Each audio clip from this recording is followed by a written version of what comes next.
আল্লাহ, আমি রাসূল সাল্লাল্লাহু আলাইহি ওয়াসাল্লামকে স্বপ্নে দেখতে চাই। আপনি আমার দোয়া কবুল করুন আল্লাহ, কবুল করুন।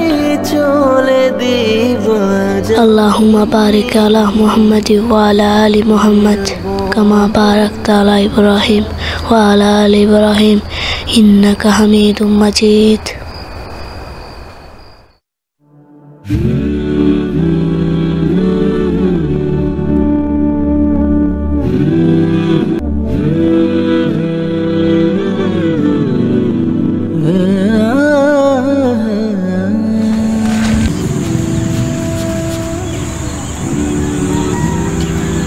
আচ্ছা হৃদয়, তোর স্বপ্ন কি? আমার স্বপ্ন বড় হমু, ইতালি যাম, বাবা আমার স্বপ্ন পূরণ করুন। আচ্ছা, তোর স্বপ্ন কি? আর আমার স্বপ্ন প্রিয় নবীকে স্বপ্ন দেখা।